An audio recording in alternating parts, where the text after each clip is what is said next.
For more than 25 years, Houston, Texas table soccer star Tracy McMillin has been one of the most versatile and successful players in all the world of table soccer. T-Mac won one world championship as a forward and then added 3 more as a goalie with partner Dave Gummison. He's also earned 7 Goalie of the Year awards in the U.S. while being a part of 3 World Cup winning United States teams. Tracy was inducted into the American Hall of Fame this past March, and we had a chance to sit down with him just after the ceremony. Sitting here at the 2014 Hall of Fame Classic with a member of the newest Hall of Fame class, Mr. Tracy McMillin.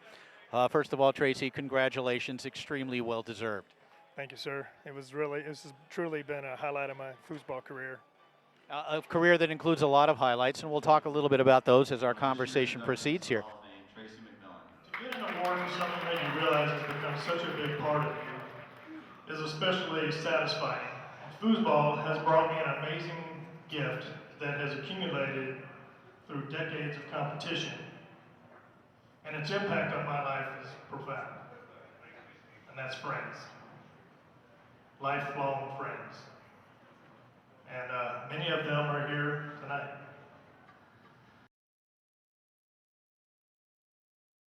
Let's go back to the beginning. Where and when and why did you start playing foosball? Well, they have little recreation centers in the neighborhood that I was growing up in as a teenager. I was probably 14 or 15 years old, and in 1984, that's when I started. They had one table in this small rec center. Like I said in my speech, I couldn't tell you what kind of table it was, but it was foosball. That was all we knew.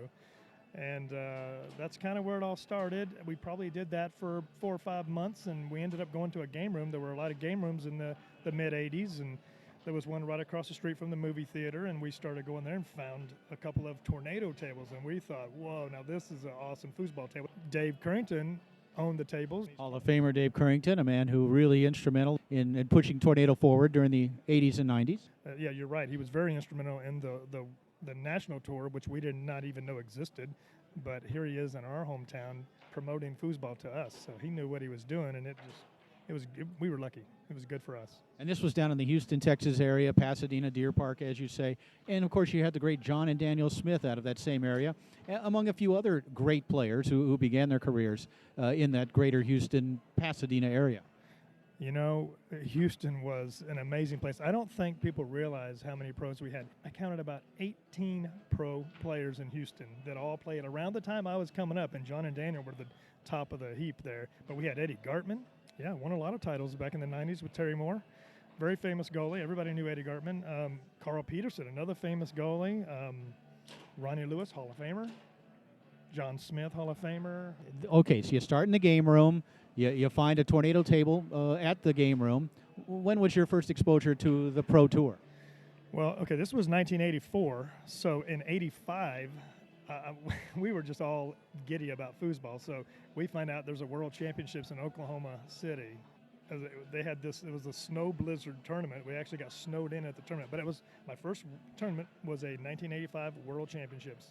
And my hometown heroes, the Smith brothers, won open doubles in a very famous, intense match against Tom Spear and Todd Lafredo.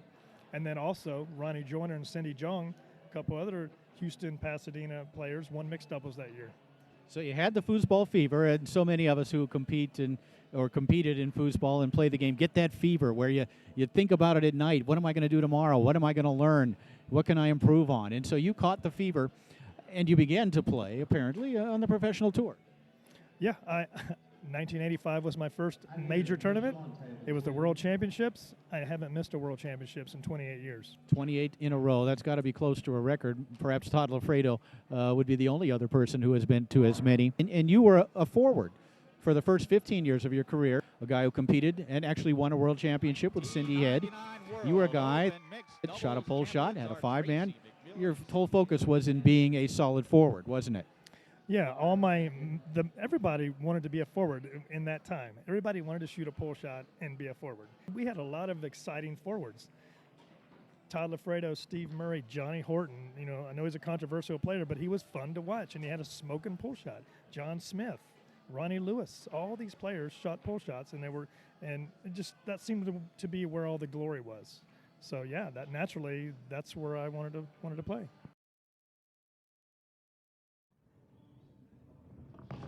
Fredo down the middle, stolen away by Dave Gummison. Miraculous steal. Dave brings it across. His second opportunity to win the championship, and he does. Dave Gummison and the superhuman Tracy McMillin win the 2006 Tornado Open Doubles Championship. What a performance by McMillin and Gummison. You spent 15 years as a forward, and then tell us about how you ended up getting hooked up and becoming a goalie for Dave Gummison. Wasn't really getting to the top of the heap. I was placing in singles and in doubles at the forward position, but I just couldn't seem to get over the hump. Well, Carl Peterson was always just hounding me and in my ear about Dave Gummison, which, by the way, until me and Dave hooked up, I have never even had a conversation with Dave Gummison. The foosball world was much bigger. There were a lot of players. It wasn't such a tight circle of friends at that time, so I didn't even know the guy. And Carl Peterson, a Houston pro who passed away a few years ago, was the guy who kind of got you two together. That's right. We used to play golf together, and he would always say, "You need to play with Gummison. You need to play with Gummison." And I'm like, "Hey, Carl, I'm a forward, right? You know, I'm a forward. How's this going to work?" So you become a goalie. And not only does he become a goalie, folks, he becomes one of the greatest goalies of all time. He and his partner, Dave Gummison, team up to win the 03 and 04 national championships up in Minnesota. I think he added a national championship later in St. Louis. You won the 2 Tornado World Championships, the multi-table World Championships. He strokes it home. The Americans, Dave Gummison and Tracy McMillin, have won the ITSF. As recently as last year, you win a very tough Bart O'Hearn celebration, and you're a goalie now. You become a goalie. You become recognized as perhaps the best shooting goalie of all time, and a guy also who has become a great defensive player. Yeah. It's true. I did develop the necessary skills over time to be a good enough goalie. I had to. You know, 2 things I learned about Dave Gummison early on is that he could find a pun in anything, and that he took foosball very, very seriously. And it always challenged me to prepare for tournaments. It motivated me. I did not want to show up to a tournament less prepared than Dave. 5 points each in the 5th game. Tracy McMillin will defend against Frederick Collignon, who puts the ball back into play. Trying for a 6-5 lead from front pin position, Frederick Collignon. Taking it all the way out to the far side of the goal. Bringing it back to the middle. Shot attempt blocked by McMillin. Let's talk a little bit about your approach to the game. Let's start defensively. Do you go into a match against a specific forward with a game plan? You've obviously seen most of these guys play. Do you have an idea in mind of what you want to show them to start things off and perhaps how you want to adjust as the match goes on? Yeah, I think so. I think I generally know most of my opponents, and I decide at some point what I'm going to try to give them.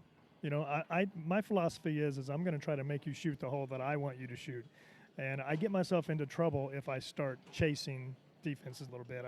I start to panic if I can't dictate what I'm going to leave. So, you know, if I can set you up and get you shooting the holes that I want, then I can start to reel you in and shrink the goal a little bit and take away I can kind of play on the feel of the match at that point in the situation. And how about offensively? Obviously, you're a pull shooter back there, although you can mix a few more things in. Do you go up entering a match with a certain philosophy about maybe start the guy off on the short side to set up the long, or vice versa?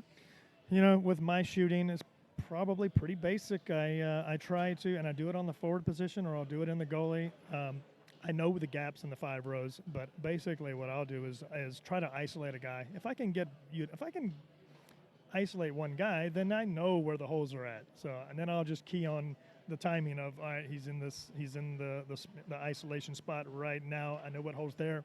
Bang, time it. Shooting against the very tough Tracy McMillin. And Tracy takes it away. And puts it in the goal. What a performance by Tracy McMillin. 8 straight blocks and then a score. It's 3-1 in favor of the Americans as we move back over the Roberto Sport table. All right, I think obviously great offensive player, great defensive player. But the thing that you have become perhaps the most famous for in the world of table soccer is your ability to come through in the most important moments, both defensively and offensively. Of course, we go back to that famous 2006 Tornado World Championship final performance when you scored 10 from goal. You were just in a zone, weren't you? I was totally in the zone, you know, and I knew how important that opportunity was for us. It was the first time we'd ever won a winner's bracket. We had the king seat. I did not want to get double dipped. My heart was in it. I just let my heart take over. I mean, I just totally. It was almost like that one match you're talking about. I think about it a lot, and it was almost like a out of body experience. I was just my heart took over, and I just watched, and I stayed out of my head, honestly.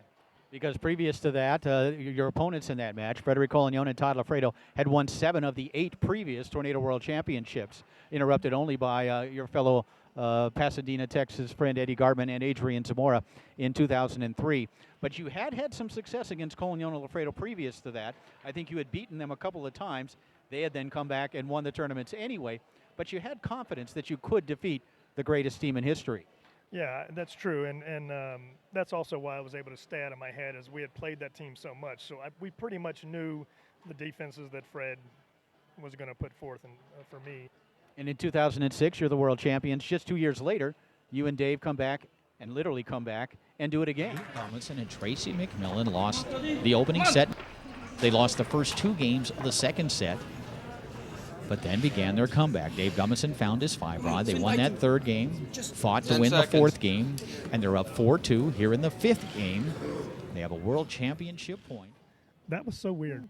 We lost the first 5 games. We lost 3 straight. This is in the finals. We won the winner's bracket. In the finals, we lost the first 3 games. We lost the first game of the second set, and it was close in the second game. We were starting to get back in that match. I could sense that we weren't far from winning some of these games. And I remember in a timeout, I told Dave, and this is the dumbest thing ever. I said, and I'm good at saying a lot of stupid things at the just the right time. You can ask Dave; he could tell you some stories. But I said, I don't even care if we lose this game, Dave. We can come back and win this tournament. I said, I can feel it. We're here. We're right here. I don't even care if we lose this game. What am I talking about? We would have been down 2-0 after losing 3 straight in the first set. Ask Dave. I would love to hear exactly what he thought of that comment. Well, we would ask him immediately following the next 3 games, which you won. And it would have been neat, perhaps, to have a microphone on you guys for that one. At the 2006 Tornado World Championships, for those of you who haven't seen it, we did have Dave and Tracy mic'd. Each and every time out, we got a chance to listen into their strategy. Fascinating stuff. If you ever get a chance to watch that 06 event, please do so. In 2010, you come back, you go over to France, and you win the open doubles title there, the multi-table title. And again, you beat Collignon in the final. And again, you come up with one of those performances.